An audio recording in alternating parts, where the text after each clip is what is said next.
vozes glorificam, ó Deus de amor. Eu não tenho, mas tu tens. Eu não sou, mas tu és. Eu não posso, tu podes. Aumente a minha fé, me faz grande pra louvar e o teu nome exaltar, porque só tu, Senhor, és o maior de todos os nomes. Te adoramos, te adoramos, te adoramos para sempre, ó Senhor. Nossas vidas te entregamos, nossas vozes glorificam, ó Deus de amor. Nossas vozes glorificam, ó Deus de amor.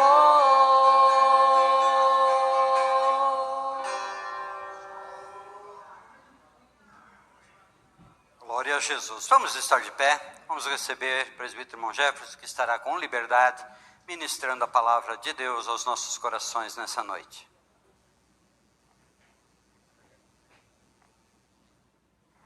Meus irmãos, a paz do Senhor. Quantos estão felizes nessa oportunidade de poder adorar a Deus, juntamente com mais um povo que vai morar no céu? Eu tenho por certo que Deus tem uma palavra profética para a sua vida.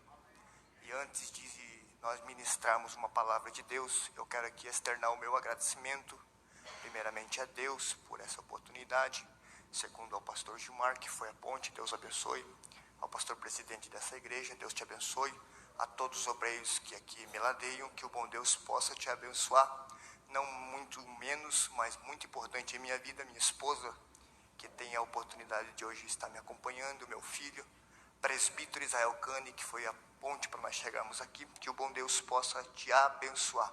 A todos, Deus tem uma palavra profética para nós aqui nessa noite. Primeiro livro dos reis de Israel, capítulo de número 19. Glória a Deus. Eu sou meio pentecostal, irmão. Eu sou meio pentecostal porque Jesus me arrancou de um charco de lodo. Então por isso eu sou meio pentecostal. Se você veio meio que alegre aqui, é porque a presença de Deus está sobre o nosso lugar. Eu já pude sentir a presença de Deus quando cheguei neste lugar. E eu quero que você hoje adore a Deus junto comigo, porque isso que está acontecendo sobre a minha vida hoje é mais uma promessa de Deus sobre as nossas vidas. Eu lembro-me bem quando uma madrugada eu estava usando droga, se prostituindo, pastor. Eu cheguei na minha casa e minha esposa estava chorando. Ela falou assim: o traficante falou que você ia morrer hoje, ele está te procurando. Só que naquela madrugada eu falei: Deus, Senhor, me dê mais uma oportunidade. Eu nunca mais retrocedo para trás. E naquela madrugada o Senhor me deu um grande livramento de morte. E hoje eu estou aqui para que o nome do Senhor seja glorificado. Todos acharam, concorde comigo, dizendo amém. Versículo 8 diz assim: e levantou, comeu e bebeu, e com a força daquela comida caminhou 40 dias e 40 noites até o Horebe, o monte de Deus. E chegou ali numa caverna e se alojou. Eis que o Senhor veio a ele e lhe disse: o que fazes aí, Elias? Tome seu assento, adorando e glorificando ao Deus de Israel.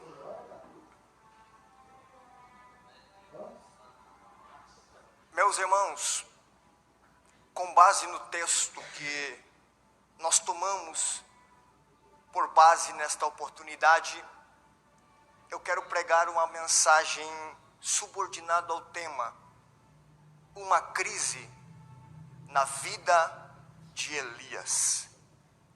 A pergunta é: como pode alguém que foi muito usado pela mão do Todo-Poderoso, aonde ele abria a boca e Deus honrava.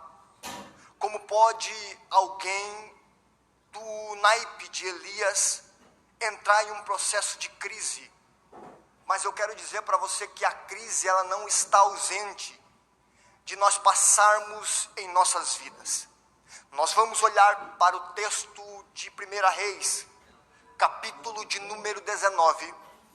Nós vamos encontrar a história de um homem por nome de Elias.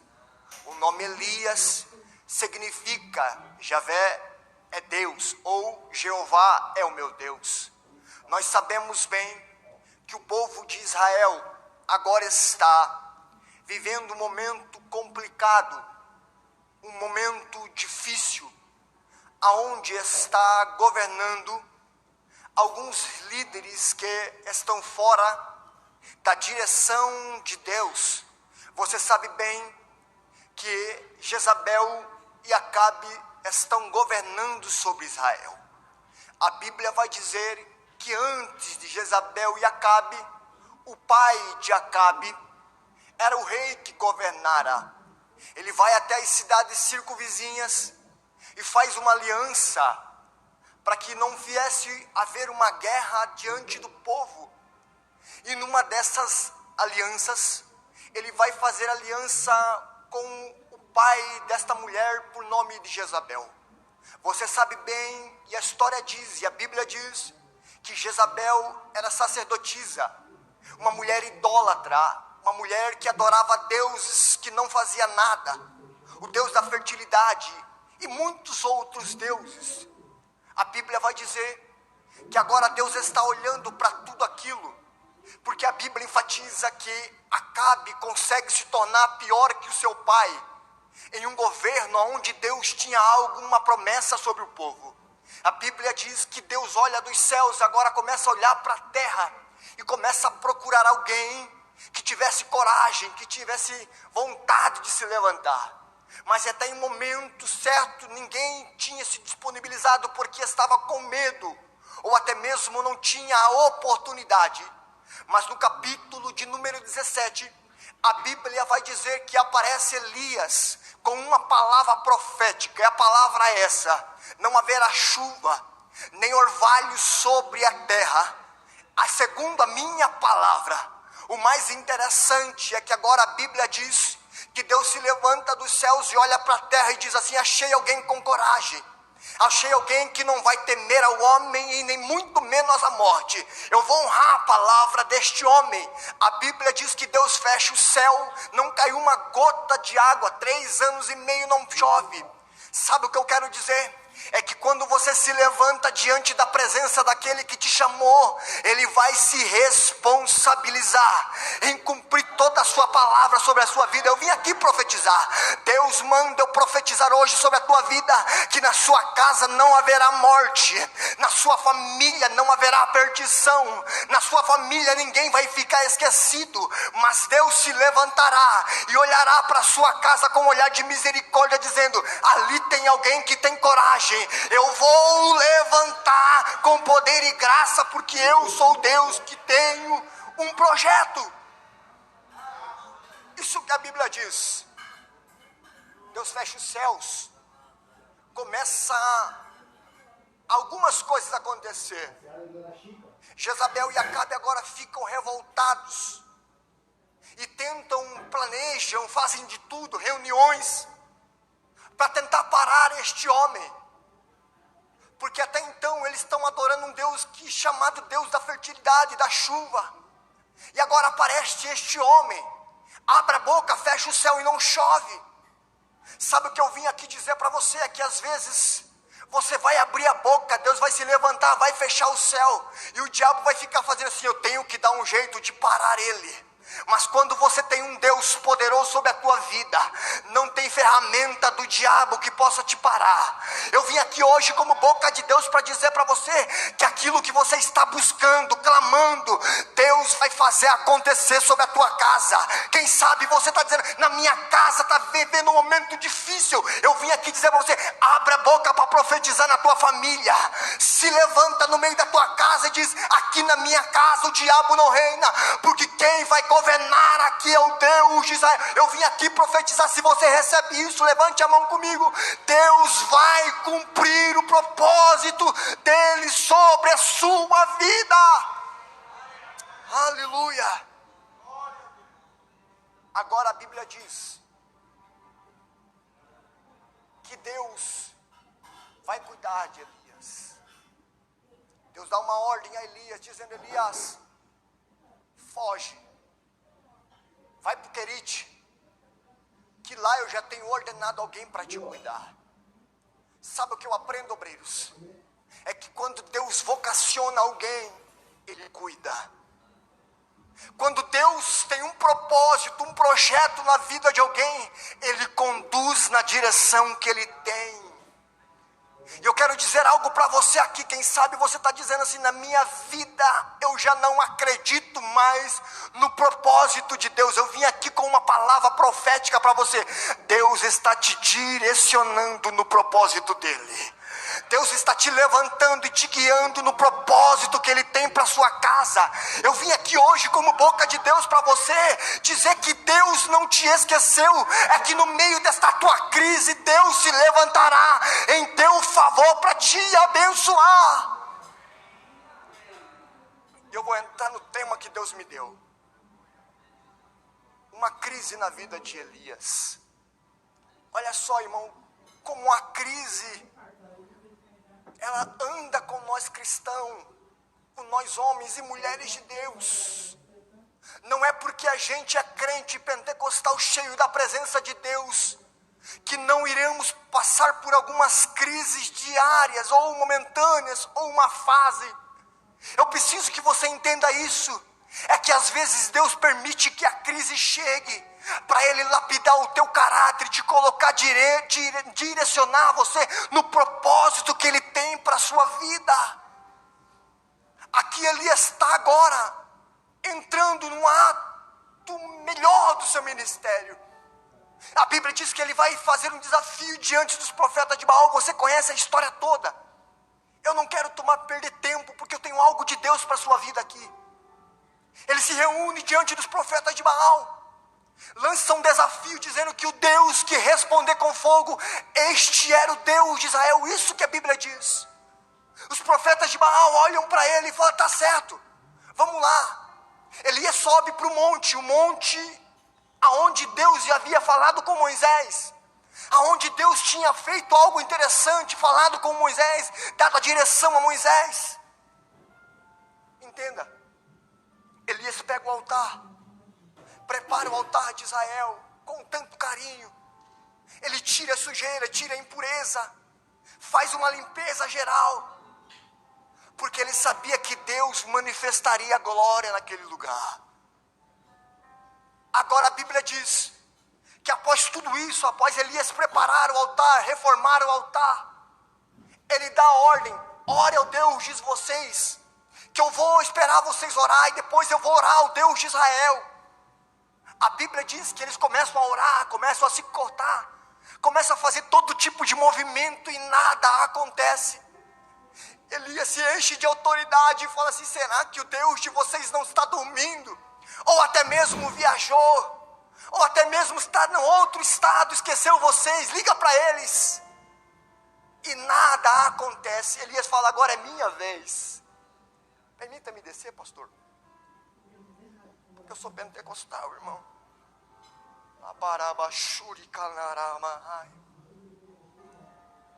Eu estava falando com o Israel. Ele falou, Jefferson, é Deus te honrando. Eu falei, Cânio, eu estou com tremor, porque enquanto eu tenho isso, eu sei que Deus está comigo. Porque a partir do momento que o homem se ensoberbece e acha que ele é o dono do movimento, Deus fecha os céus. E eu lembro-me um dia, irmãos, na Assembleia de Deus Templo Sede em Paranaguá, a qual era presidida pelo pastor falecido que dorme no Senhor, pastor José Alves. Ele olhou para mim, um jovem animado, sempre querendo estar envolvido na obra. Ele olhou para mim, apontou o dedo e falou assim: você pisará em lugares que teu pai nunca pisará. Eu tomei aquilo como uma profecia e abracei, pastor. E Deus tem me levado em lugares que eu chego assim e falo: Deus, eu não sou merecedor, mas Deus fala assim: é a minha promessa se cumprindo. Sabe o que eu vim aqui dizer para alguém? É que em meio à tua crise, Deus fará a promessa que Ele te fez acontecer. Alai, Jorremassúria. Deus olha para Elias. Elias ora, cai fogo do céu. Interessante, pastor, é que eu fui estudar um pouquinho sobre aquele momento. O povo fazia um ato muito interessante, que eles faziam um buraco ao redor do altar, pastor Gilmar. Eles colocavam um óleo com o sinônimo de facilitar o movimento do fogo pegar. Só que Elias agora vai fazer algo muito interessante e extraordinário, irmão. Que isso aqui não é coisa para crente normal. Isso aqui não é para crente que está simplesmente com a pontinha do pé na água, não. Isso aqui é para quem está mergulhado diante da presença do Espírito. Ele joga a água e fala assim: eu quero ver. Eu sei quem mandou eu fazer isso. Parece que eu vejo os profetas dizendo assim: esse rapaz é meio caduco. Ele não é normal. Vai jogar água? Eu quero ver pegar fogo.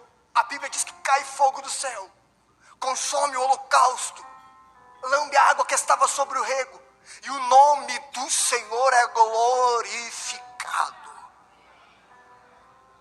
Mas agora chega a crise, e aqui que eu quero pregar nessa noite.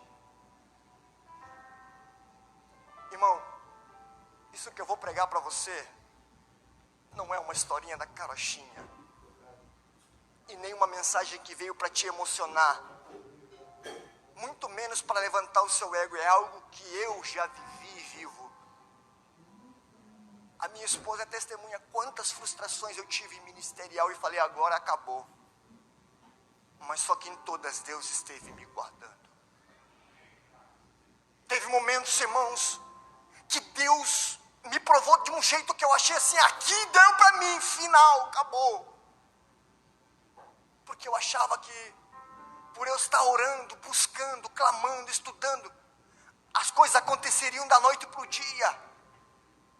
E às vezes não é assim, irmão. Às vezes Deus te prova, te molda, te moe, te levanta, te derruba de novo. Ele capacita o vaso, para que quando você chegar no lugar que Ele quer, você tenha entendimento de que foi Ele que te colocou. A primeira crise que Elias vai passar, após todos esses atos, a Bíblia diz no capítulo 18, versículo 38, abaixo ali a seguir, que após tudo isso acontecer, Elias imaginava, pastor, que o povo se rendiria e voltaria a adorar o Deus de Israel. Sabe o que a Bíblia diz? É que cada um, após tudo isso acontecer, pastor Gilmar, pega o seu marido, pega os seus filhos e volta para casa como se nada tivesse acontecido. O interessante é que Elias, vendo todo este ato, ele vai entrar na sua crise maior, é a crise da frustração. Se eu fosse parar aqui, irmão, para falar de frustração com vocês, nós ficaríamos algumas horas falando de frustração. Porque a frustração não está ausente de nós passarmos. Quantas vezes eu cheguei na minha casa, orava a Deus e falava: Deus, abre somente uma portinha minha, que seja numa garagem, para me falar deste amor. E nada acontecia, irmão. E eu ficava frustrado, chorava, colocava às vezes Deus na panela e falando: Deus, não tem promessa nenhuma na minha vida. E Deus falava assim: fica quietinho, meu filho, porque o que eu tenho para você não está limitado em mãos de homem. Eu vim aqui declarar para você que no meio dessa tua frustração, Deus fará algo acontecer. Eu vim aqui profetizar para você que o choro dura essa noite, mas amanhã de manhã, tem providência. É no meio desta frustração que Deus te levantará, te colocará num nível de intimidade com Ele, porque aí você entenderá que Ele está no controle de tudo. A frustração frustra Elias, e ele entra em colapso. A primeira fase é a frustração. Segunda fase é a fase do medo. Porque após todos esses atos acontecer, Jezabel dá uma ordem dizendo: eu vou matar esse tal de Elias. Ele está me incomodando, está me dando muito trabalho, tenho que dar um jeito. E a ordem é essa: se até amanhã, Elias, você não morrer, eu não sei o que pode acontecer. O medo também está conosco. Por quê? Porque o medo é normal do ser humano. O medo é algo que vai estar caminhando com você. Porque o medo vai te fazer sentir coisas da carne, do homem, do ser humano. E Elias está sentindo medo porque ele está sendo açoitado, ameaçado por alguém que vai tirar a sua vida. Entenda, irmão, uma coisa, irmão. Alarabachúria. É que no meio do medo também tem socorro de Deus. Porque quem é conduzido pelo Espírito, ele passa pela frustração, ele passa pelo medo, ele passa por tanta coisa, mas ele continua crendo no Deus que te chamou. Eu vim aqui hoje, eu quero profetizar, se você recebe isso, é que no meio desta frustração e do teu medo, Deus te levantará com estratégia para suportar o processo. E quando você chegar lá do outro lado, você vai dizer assim: ó, eu sei que o meu Redentor vive e ele vai se levantar em meu favor. Deus está se levantando hoje. Alarabachúria, calamaia. Eu estou sentindo algo de Deus aqui para profetizar para alguém. É que no meio de todo esse tempo de crise, Deus está se levantando para fazer algo extraordinário, não só na tua vida, mas na tua casa, na tua família, no teu filho, no teu esposo, seja onde for, Ele vai fazer algo acontecer.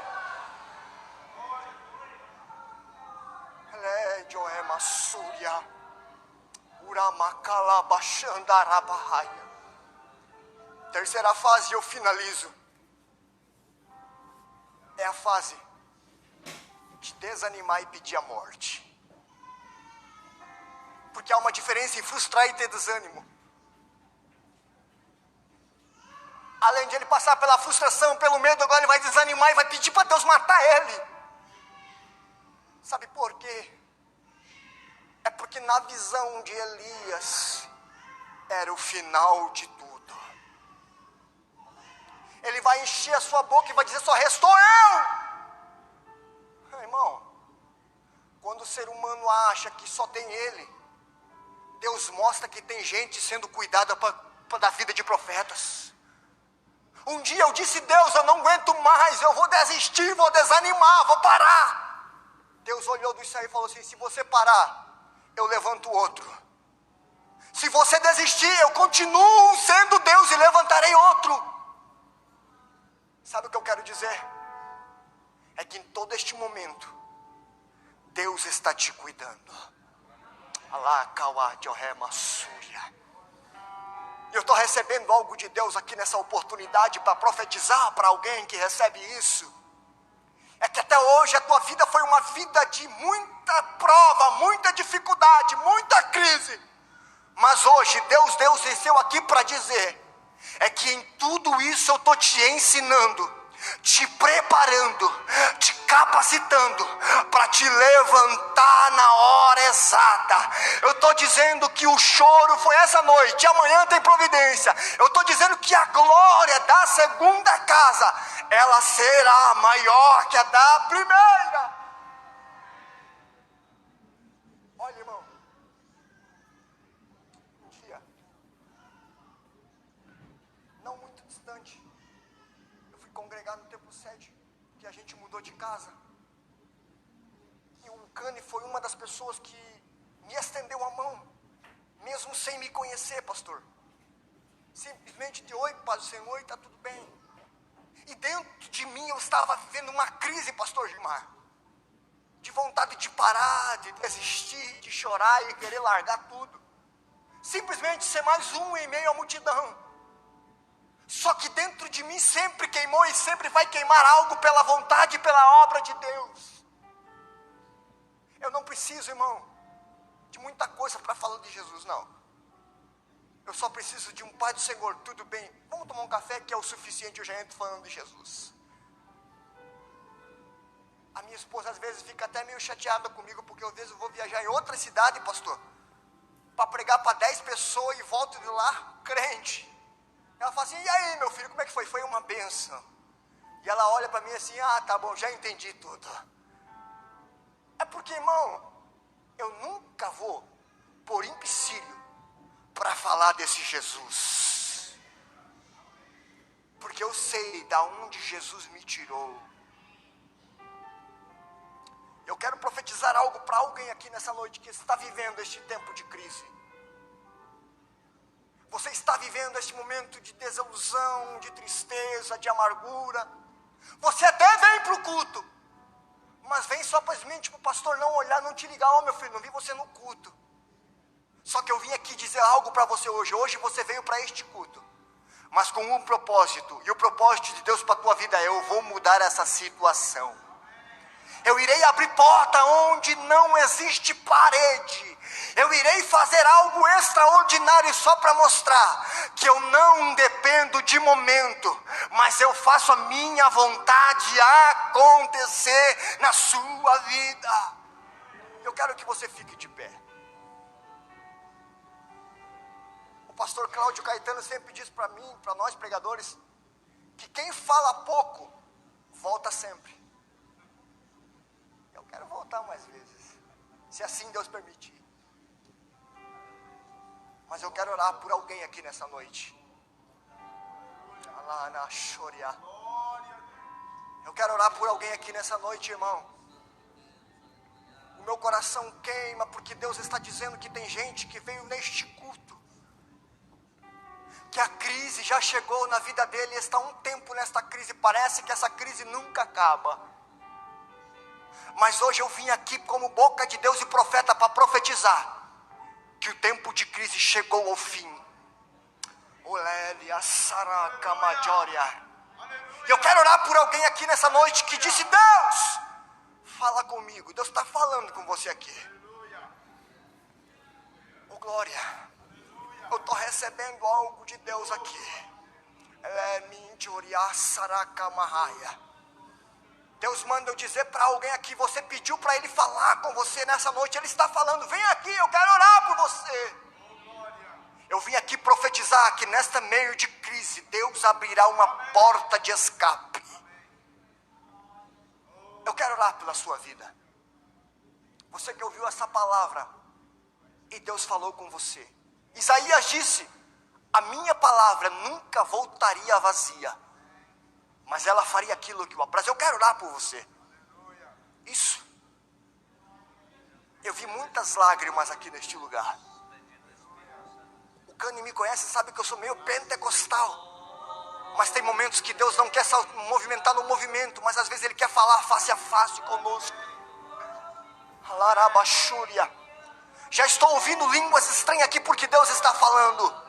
Arabacalamashandarábia. E nessa noite Deus está te ensinando, dizendo a você: eu preciso te ouvir nessa noite.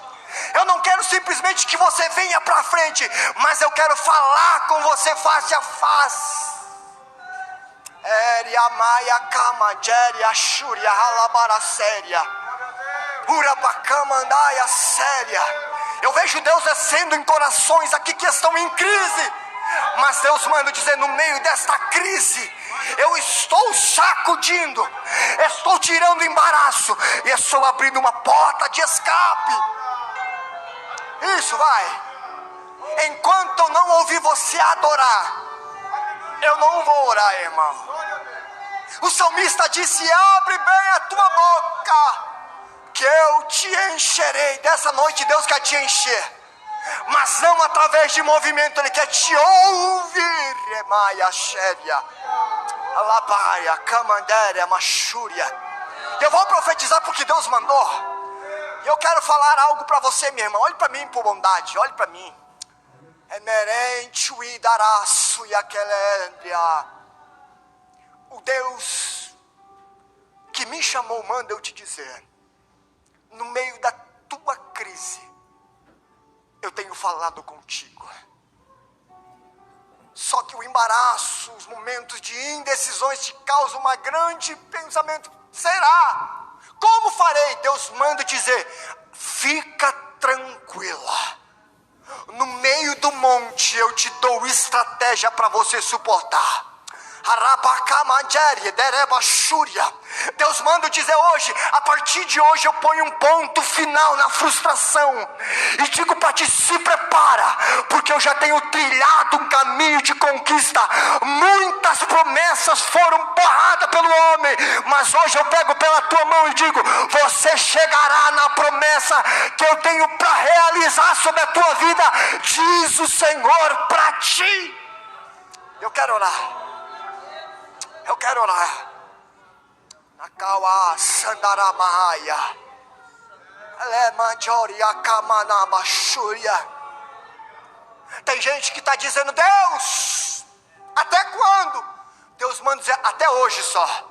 Amanhã tem resposta. Amanhã tem milagre. Amanhã eu tenho sobrenatural para realizar na tua vida. Urabacalaxéria, Oramaia, Rederg, Nobachanda. Eu tenho visto a tua aflição, minha serva, aonde muitas vezes você chorou sem ninguém ver. Uracamanda Súria. Deus mandou eu te dizer: fica tranquila. Ana chorou por 12 anos, mas eu me levantei em favor de Ana. Deus manda dizer assim: ó, não perca a esperança, a tua esperança está em mim. E hoje eu desci aqui para dizer: amanhã tem providência. Eu sou o Deus que não depende da opinião para fazer um grande milagre acontecer. Eu só preciso de um coração quebrantado. Deus manda dizer: eu ouvi a tua oração e amanhã eu quebro o arco, corta a lança, queimo os carros de fogo, mas eu vou realizar tudo que eu tenho falado contigo por esses dias, diz o Senhor para ti. Eu vou orar. Aleluia. Glória a Deus, glória a Deus, glória a Deus. Eu sinto Deus neste lugar. Eu sinto o mover do Espírito em vidas aqui hoje. Eu quero ouvir você adorar aqui nessa noite, porque enquanto o povo de Israel clamava, Deus se levantava.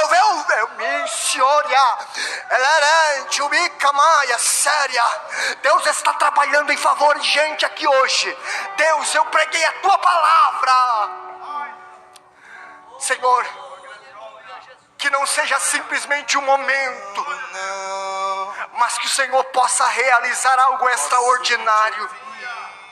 Deus, e diante disso, eu declaro e profetizo, Pai, sobre a tua igreja, um tempo de conquista, um tempo de prosperidade espiritual, um tempo de um avivamento genuíno, um avivamento que é pela palavra, um avivamento que não apaga hoje, mas que ele ferve e queima todo dia sobre nossos corações. Pai, aonde estiver um crente desanimado, que o Senhor toque na vida dele agora. Aonde estiver um crente fraco, dá força para ele. Aonde estiver um crente com medo, dê ânimo para ele suportar, e que ele possa contemplar, Senhor, que hoje o Senhor movimentou algo sobre a vida dele. Em nome de Jesus. E você dá um grito de glória.